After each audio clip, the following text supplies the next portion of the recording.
요한계시록이 기록된 한 가지 목적, 유일한 목적에 대하여 계속해서 강조하고 있습니다.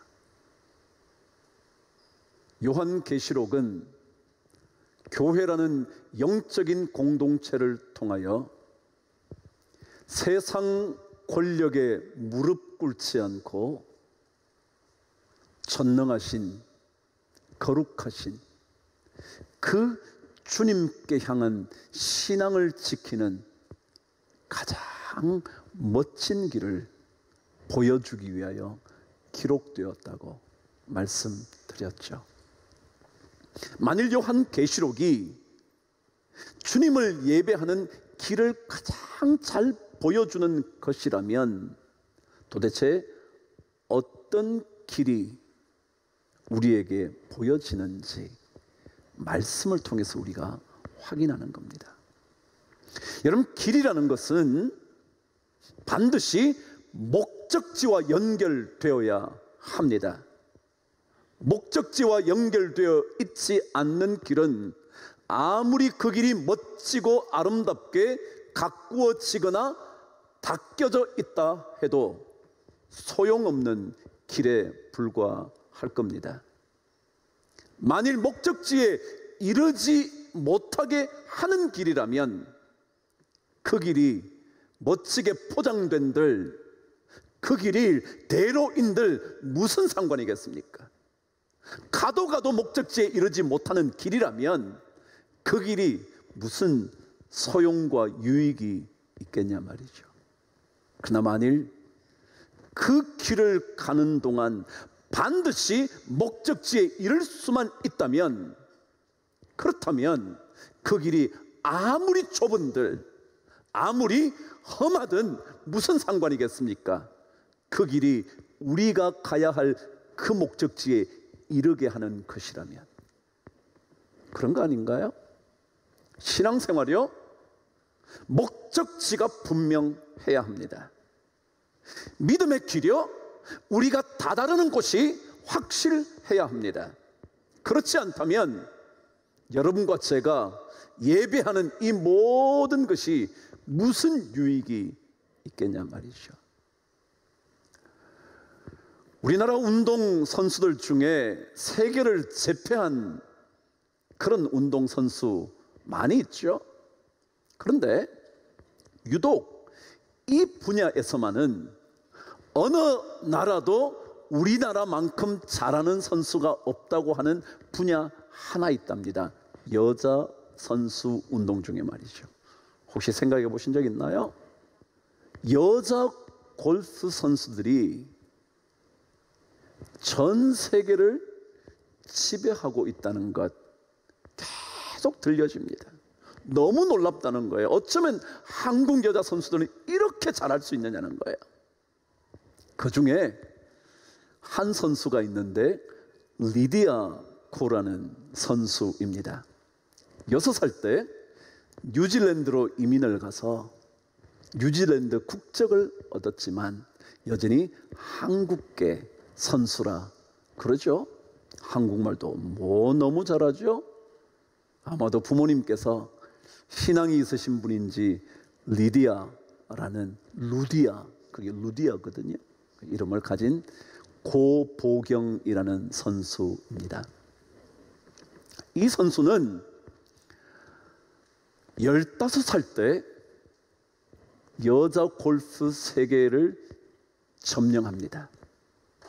얼마나 놀라운지 한 시즌에 5승이나 하고 순식간에 15승 15번의 우승컵을 들어 올린 그녀. 그런데 최근에 그녀가 슬럼프에 빠졌습니다. 한 해에 단 한 번도 우승하지 못한 채 지나는 해가 자꾸 늘어가기 시작을 합니다. 대부분의 선수들에게 슬럼프가 있긴 하지만 벌써 4년, 5년째 동안 우승컵을 쉽게 들어 올리지 못하자 많은 이야기들이 쏟아지기 시작을 합니다. 그런 어려운 시간들을 보내는 그녀가 최근에 자기 자신에게 편지를 썼다는 겁니다. 15살 나에게 쓰는 편지. 안녕, 15살 리디아야.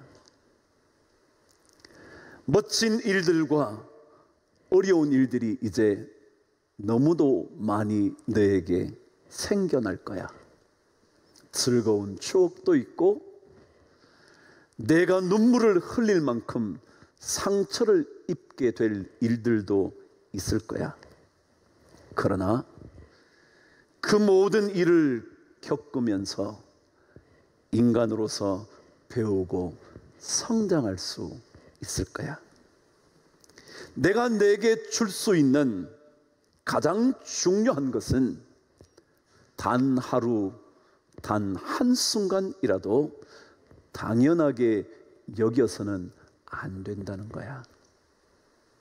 때때로 비판과 비난 때문에 상처도 입게 될 거야.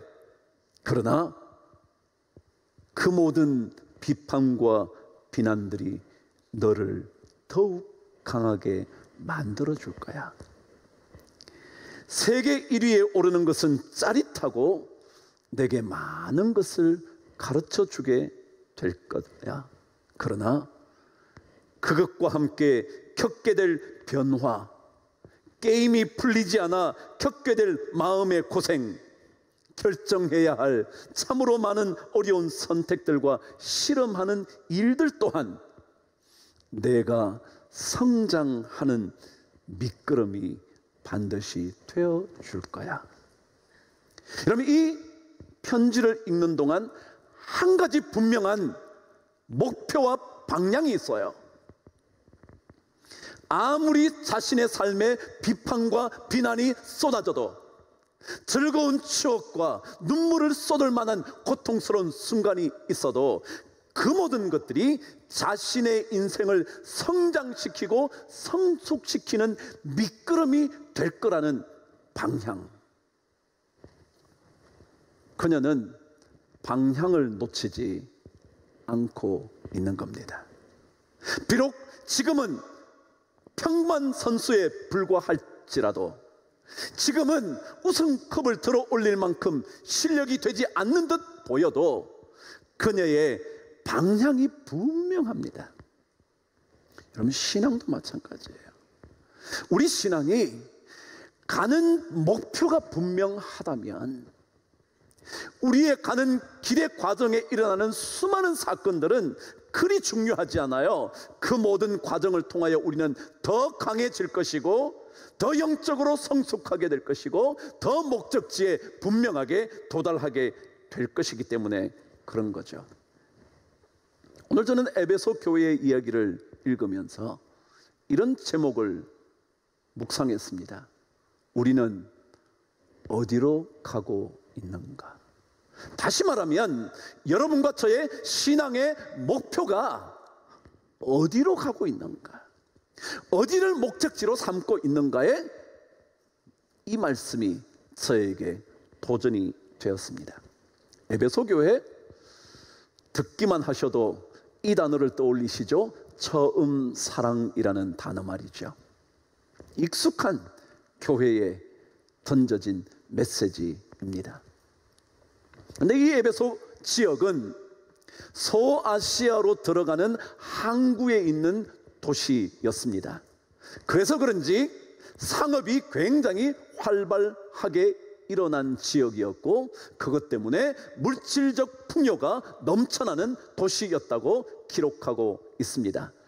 그런데 그런 풍요함에도 불구하고 이들은 더 큰 풍요를 꿈꾸면서 신들을 섬기기 시작합니다. 사도행전에 의하면 아데미 신전이라는 그 신전이 에베소 지역에 세워져 있었습니다. 나중에는 아우구스투스가 이 지역에 그 아데미 신전을 로마 황제를 숭배하는 신전으로 바꾸어 버렸고, 또한 사도 요한이 유배를 오게 되었던 시대가 도미티아누스 황제라고 말씀을 드렸는데, 그가 이 에베소에 자기를 섬기는 신전 하나를 세우고 자기를 숭배하게 만든 겁니다. 아마도 어쩌면 그렇기 때문에 이 사도 요한이 가장 먼저 에베소에 이 편지를 던져주고 있었던 것 같습니다. 왜요? 계시록의 목적은 세상의 어떤 것, 어떤 실체, 하나님 아닌, 예수님 아닌 어떤 것을 예배하는 것을 거부하고 주님께 엎드리게 만드는 것, 그게 목표였거든요. 그래서 이 에베소 지역의 메시지를 첫 번째로 전달한 겁니다.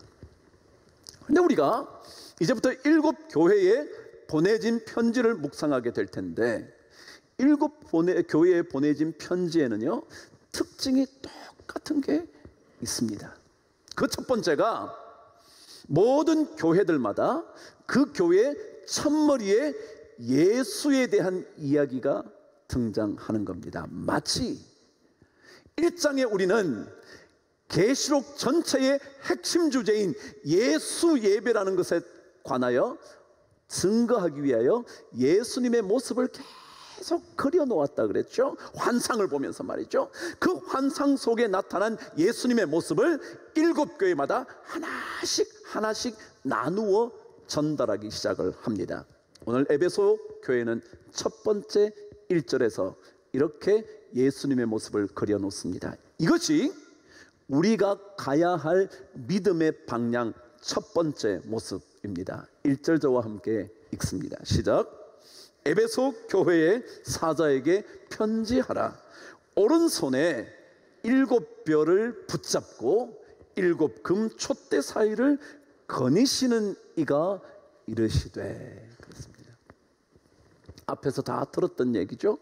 7 별 그리고 7 금 촛대.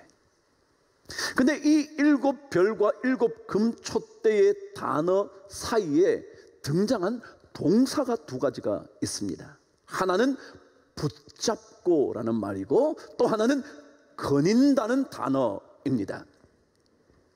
7 별은 이미 여러분이 1장에서 마지막 절에서 들으신 바대로 7 별은 7 교회의 사자들이다 그랬습니다.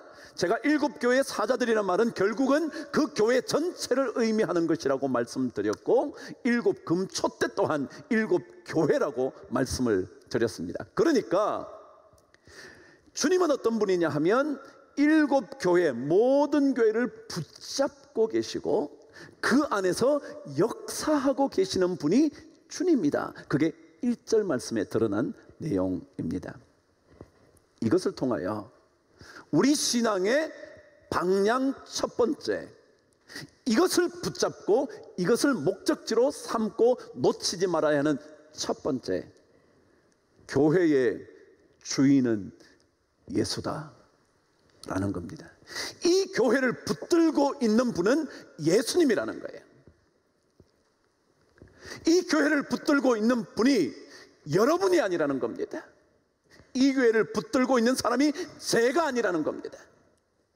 이 교회를 붙들고 유지하고 있는 사람이 담임 목사가 아니라 여러분과 수많은 성도들이 지켜온 여러분 성도 한 사람 한 사람이 아니라는 겁니다. 이 교회를 붙들고 계시는 분은 주님이라는 겁니다. 이게 우리 신앙의 방향입니다.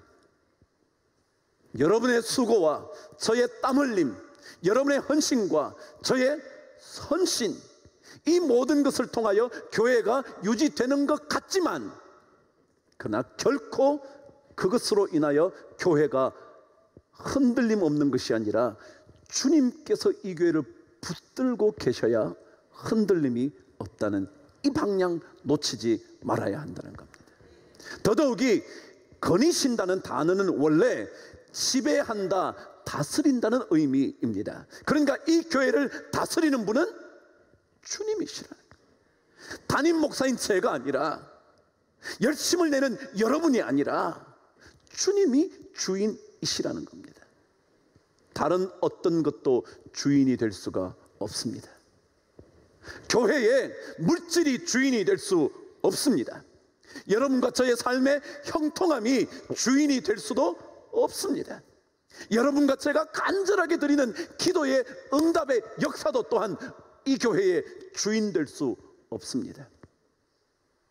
담임 목사인 저로서야 이 교회가 엄청난 사역을 통하여 흥왕되는 것, 이것도 저의, 그리고 이 교회의 주인 될 수가 없습니다.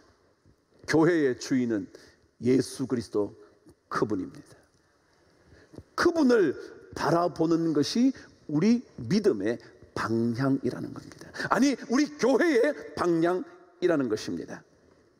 예수 그리스도 그분이 이 교회 안에서 역사하고 계시고, 그분이 다스리고 계시고, 그분이 주인이시고, 그분이 머리이심을 고백하는 것이 우리 교회가 나아가야 할 방향이라는 겁니다. 시몬 베드로가 주님을 만나서 고백을 하지 않습니까? 마태복음 16장 16절의 그 유명한 고백, 주 예수 그리스도 그분은 뭐라고요? 주는 그리스도시요 살아계신 하나님의 아들입니다. 그 고백을 하고 나자 주님께서 베드로에게 들려주셨던 메시지가 16장 18절에 나타나 있죠. 저와 함께 읽어보도록 하죠. 시작. 또 내가 네게 이르노니 너는 베드로라. 내가 이 반석 위에 내 교회를 세우리니 음부의 권세가 이기지 못할 거다. 누구 교회를 세운대요? 주님의 교회를 세운대요. 여러분과 저의 교회를 세우는 게 아니라 내 교회를 세우시겠다는 거예요. 주님 교회를 세우시겠다는 거예요. 주님이 이 교회를 붙들고 계시고, 주님이 이 가운데 역사하여 주셔서 주님의 교회가 세워지도록 도우시는 분이 바로 그분이시라는 것. 우리 믿음은 바로 그것을 향하여 달려가는 방향이 설정되어 있어야 한다는 거죠. 골로새서 1장 18절도 그렇게 말하고 있습니다. 그는 몸인 교회의 머리다. 머리가 움직여야, 뇌가 움직여야 우리 몸이 움직이게 됩니다. 뇌가 명령하지 않는 한 어떤 것도 아무것도 하지 않습니다. 주님께서 움직이셔야 우리가 움직이는 겁니다. 이 고백이 믿음의 삶의 가장 중요한 방향이라는 겁니다. 물론 여러분의 헌신, 수고, 저의 최선을 다하는 이 목회의 삶, 이것을 통하여 하나님께서 교회를 세워 가시지만, 그럼에도 불구하고 그분은 이 교회가 내 것이라고 말하지 여러분과 저의 것이라고 말하지 않습니다. 이 고백이 분명해야 교회 안에 참 주인이 누구신지를 우리는 전부 다 보고 알게 될 겁니다. 이것이 어디로 가야 하는지 보여주는 첫 번째입니다. 두 번째입니다. 예수님에 대한 모습이 모든 교회에 편지 보내지는 그 1절에 있듯이, 모든 교회의 편지의 마지막 부분에 또한 모두 빠져 있지 않는, 반드시 기록되어 있는 한 가지가 또 있습니다. 저와 함께 오늘 7절 말씀을 읽겠습니다. 시작. 귀 있는 자는 성령이 교회들에게 하시는 말씀을 들을지어다. 이기는 그에게는 내가 하나님의 낙원에 있는 생명나무의 열매를 주어 먹게 하리라. 모든 교회 편지의 마지막에 등장한 동일한 한 단어 또 있습니다.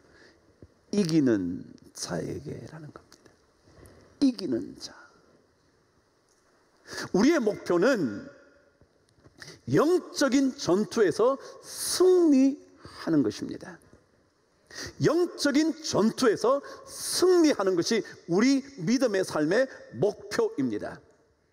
우리의 삶에 물질적인 문제가 해결되는 것이 목표가 아니라 내 자녀의 삶에 잘 풀려가는 것이 목표가 아니라 우리의 기도의 제목이 다 응답받는 것이 목표가 아니라 오히려 영적인 전투에서 여러분과 제가 승리하는 것이 우리 교회 믿음의 삶의 목표다라는 겁니다. 자, 한번 보시죠. 자, 만일 다른 것에 의하여 승리의 이야기를 하려고 한다면 이렇게 쓸 수가 없습니다. 오늘 여러분 이렇게 읽으셨습니다. 이기는 자에게는 내가 하나님의 낙원에 있는 생명나무의 열매를 주어 먹게 하리라. 여러분, 다른 것이 성공이라고 한다면, 승리라고 한다면, 내가 만일 승리한다면 내 자손이 천대의 복을 받을 거다, 그래야 되는 거 아니에요? 근데 그런 말 안 해요. 엉뚱하게 하나님의 하늘나라의 낙원에 있는 생명나무 열매를 먹게 될 거다. 이게 무슨 말이냐고요, 여러분. 여러분, 신앙생활은요, 다른 것들이 우리의 승리의 보상이 아니에요. 영적인 전투에서는 영적인 보상이 있는 거예요. 나머지 것들은요, 주시면 받는 거예요. 안 주시면 안 받는 거예요. 근데 우리가 만일 목표를 내 삶의 기도의 응답이 목표가 되면 안 이루어주시면 여러분 어떡하실래요? 여러분, 자녀의 문제가 해결되는 것이 여러분 믿음의 목표가 되어서 만일 그것 해결 안 되면 어떡하실래요? 신앙생활은 그게 아니거든요. 신앙생활은 영적인 전투에서 승리하는 거거든요. 그래서 오늘 성경은 이기는 자, 모든 교회도 반복됩니다. 이기는 그에게, 이기는 자는, 이게 주님께서 우리에게 가르쳐주신 방향이거든요. 신앙생활은 다른 것에 굴복하는 게 아니잖아요. 다른 것들에 무릎 꿇는 것이 아니잖아요. 주님께 무릎 꿇는 거잖아요. 이 교회의 주인이 주님이신 줄 알고 그분만 바라보면서 영적인 전투에서 승리하려고 몸부림치는 거잖아요. 그것이 우리가 가야 할 믿음의 길이거든요. 마치 아직도 어린 나이에 그 소녀 선수가 모든 것을 통하여 더 강인해지고 지혜로워지고 더 성숙하게 될 거라는 방향 하나를 놓치고 있지 않듯이, 우리 모든 성도들도 이 신앙의 삶을 통하여, 이 교회 공동체의 예배를 통하여 점점 더 주님을 바라보고 그 주님 때문에 우리의 삶이 영적인 전투에서 승리해야지. 그 목표를 잃어버리지 않을 때, 그게 어쩌면 계시록을 묵상하는 진짜 이유일 것이고 우리의 믿음의 삶의 목표일 겁니다. 한 주간 이런 목표를 한번 생각하시면서 우리의 믿음의 길을 걸어가 보시죠. 다른 어떤 실체, 어떤 권력, 어떤 힘, 어떤 부유함에도 무릎 꿇지 않고 진짜 왕이신 예수 그리스도 그분을 바라보며 그분께 무릎 꿇는 그런 좋은 믿음의 길을 우리 모두가 걸어갈 수 있게 되기를 바랍니다.